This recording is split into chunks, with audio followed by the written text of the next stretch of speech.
Waste Bengal के election season से just पहले जो हो रहा है वो सिर्फ एक एडमिनिस्ट्रेटिव एक्सरसाइज नहीं लगता, बल्कि डेमोक्रेसी के सबसे बेसिक पिलर वोटर लिस्ट पर डायरेक्ट सवाल खड़ा करता है। और जब इस पर सवाल उठता है कि क्या ईसीआई सुप्रीम कोर्ट के ऑर्डर्स को भी बाईपास कर रही है, तो डाउट बढ़ जाता है। ऐसा ही एक सवाल उठाया एडवोकेट प्रशांत भूषण ने, जिन्होंने सीधा ट्वीट करते हुए कहा कि ECI trying to remove voters from the voter list in Bengal by sending them notices from the central ECI bypassing the local electoral registration officers in gross violation of the law. Seems ECI has no fear of the law or the Supreme Court. तो ये एक ऐसा statement है जो सीधे election commission of India की working और उसकी अथॉरिटी पर फिंगर पॉइंट करता है। तो क्या है पूरा मुद्दा, चलिए आज के वीडियो में देखते हैं। अब सवाल ये नहीं है कि ईसीआई वोटर लिस्ट रिवाइज कर सकती है या नहीं, वो तो उसका कॉन्स्टिट्यूशनल ड्यूटी है, पर सवाल ये है कि क्या ये प्रोसेस लॉ के मुताबिक हो रहा है या फिर सिस्टम के नाम पर शॉर्टकट्स लिए जा रहे हैं। बंगाल में चल रहा है स्पेशल इंटेंसिव रिवीजन, इसलिए भी बहुत सेंसिटिव है क्योंकि यहाँ लास्ट इंटेंसिव रिवीजन 2002 में हुआ था, मतलब 20 साल पुराना बेस डेटा। ईसीआई के 27 अक्टूबर के इंस्ट्रक्शन के हिसाब से वोटर्स को खुद को या अपने किसी फैमिली मेंबर को 2002 के इलेक्टोरल रोल से मैप करना था, वरना उनकी एलिजिबिलिटी फ्यूचर में क्वेश्चन में आ सकती थी। थ्योरी में ये क्लीन अप एक्सरसाइज लग सकती है, लेकिन प्रैक्टिस में इसने केओस क्रिएट कर दिया। अब 16 दिसंबर को जब वेस्ट बंगाल की ड्राफ्ट इलेक्टोरल रोल पब्लिश हुई तो नंबर्स ने सबको हिला दिया। 58,20,898 वोटर्स के नाम लिस्ट से हटा दिए गए। ऑफिशियल डेटा के हिसाब से 24,16,852 voters were marked as dead, 19,88,076 as permanently shifted, 12,20,038 as missing और untraceable, और बाकी कैटेगरीज में डुप्लीकेट्स, घोस्ट वोटर्स और डिस्क्रिपेंसीज थी। अब ये सिर्फ स्टेटिस्टिक्स नहीं है, ये 58 लाख लोगों की पॉलिटिकल एग्जिस्टेंस का सवाल है, और जब इतनी बड़ी संख्या में डिलीशंस होती है तो naturally political fault lines sharpen हो जाती है। इसके पैरेलल ईसीआई के सेंट्रल सॉफ्टवेयर ने 32 लाख और वोटर्स को अनमैप्ड मार्क कर दिया। ये वो वोटर्स थे जो 2002 के डिजिटाइज्ड डेटा में ट्रेस नहीं हो पाए। सिस्टम जनरेटेड नोटिसेस के थ्रू उन्हें पर्सनल हियरिंग के लिए बुलाया जा रहा था विद एन इम्प्लिसिट वार्निंग कि अगर एलिजिबिलिटी प्रूव नहीं हुई तो नाम डिलीट हो सकता है। और यहीं से कंट्रोवर्सी और गहरी हो जाती है, क्योंकि ये नोटिसेस सेंट्रली जनरेटेड थे, ना कि लोकल इलेक्टोरल रजिस्ट्रेशन ऑफिसर्स के थ्रू। अब लॉ क्या कहता है, ये यहाँ बहुत इंपॉर्टेंट है। Section 22 of the representation of the people act 1950 clearly state करता है कि if an elector's name is proposed to be deleted, the electoral registration officer shall give the person concerned a reasonable opportunity of being heard. मतलब deletion का power और process ERO के पास है और वो क्वासी जुडिशियल अथॉरिटी होता है। लेकिन बंगाल में जो हो रहा है उसमें ईआरओस खुद कह रहे हैं कि नोटिसेस उन्होंने जनरेट नहीं किए।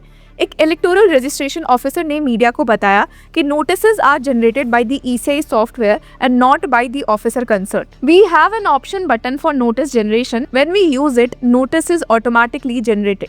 और उन्होंने ये भी कहा कि in the case of voters with logical discrepancies in data, we have no power to decide which elector will be called for a hearing, that will be decided only by the ECI. यानी ground पर जो statutory authority होनी चाहिए वही side line महसूस कर रही है। फिर अचानक 27 दिसंबर को सीन पलट जाता है। Additional chief electoral officer West Bengal सभी डिस्ट्रिक्ट इलेक्शन ऑफिसर्स को एक लेटर भेजते हैं जिसमें लिखा होता है कि दो hearing notices may have been generated from the system for such cases, these electors should not be called for hearing और hearing notices so generated in such cases need not be served. अब ये instruction उन voters के लिए थी जो ECI के software में अनमैप्ड दिख रहे थे, लेकिन 2002 के हार्ड कॉपी इलेक्टोरल रोल में एक्चुअली मौजूद थे। अब यहीं पर एक नेचुरल सवाल उठता है कि अगर वोटर्स हार्ड कॉपी में प्रेजेंट थे तो सिस्टम ने उन्हें अनमैप्ड क्यों दिखाया। इसका जवाब खुद लेटर में दिया गया। लिखा गया कि many voters were marked as unmapped because the PDF file of the 2002 electoral roll had not been fully converted to CSV और plain text format। मतलब प्रॉब्लम वोटर की नहीं थी, प्रॉब्लम सिस्टम की थी। BLO ऐप लिंकेज फेच नहीं कर पा रहा था, जबकि hard copy rolls authenticated and publish थे। तो सवाल ये है कि जब ईसीआई को पता चला कि सिस्टम ग्लिच की वजह से वोटर्स गलत तरीके से अनमैप्ड मार्क हो रहे हैं, तो पहले नोटिसेस जनरेट ही क्यों हुए, और जब नोटिसेस चले गए तो क्या वोटर को अननेसेसरी पैनिक और हरासमेंट का सामना नहीं करना पड़ा। इसी बैकग्राउंड में तृणमूल कांग्रेस ने 27 दिसंबर को एक मेमोरेंडम सबमिट किया जिसमें सिस्टम जनरेटेड नोटिसेस पर ऑब्जेक्शन रेज किया गया। पॉलिटिकल एलिगेशन अपनी जगह, लेकिन इशू सिर्फ एक पार्टी का नहीं था। West Bengal civil service executive officers association ने भी चीफ इलेक्टोरल ऑफिसर और चीफ इलेक्शन कमिश्नर को लेटर लिखकर एक सीरियस इंस्टीट्यूशनल कंसर्न उठाया। उन्होंने लिखा कि suo motu system driven deletion of electors from the draft electoral roll in waste Bengal in the ongoing SIR process by passing the statutory role of EROs। उनका सबसे बड़ा डर ये था कि अगर नेम्स डिलीट होते हैं तो पब्लिक एंगर EROs पर गिरेगा, जबकि डिसीजन मेकिंग पावर उनके पास थी ही नहीं। एसोसिएशन के जनरल सेक्रेटरी साइकात अशरफ अली ने कहा कि it is observed that names of electors might be deleted from the electoral roll without the knowledge of the ERO who is the competent authority as per the statute. अब ये सिर्फ officers का grievance नहीं है, ये democratic process का structural issue है। अगर डिलीशन सिस्टम ड्रिवन है और क्वासी जुडिशियल हियरिंग का रोल डाइल्यूट हो रहा है तो ड्यू प्रोसेस का क्या होगा? एसोसिएशन ने क्लियरली लॉ कोट किया और याद दिलाया कि the law clearly mandates that an elector's name can be deleted with care and also in all such cases the electoral registration officer shall give the person concerned a reasonable opportunity of being heard.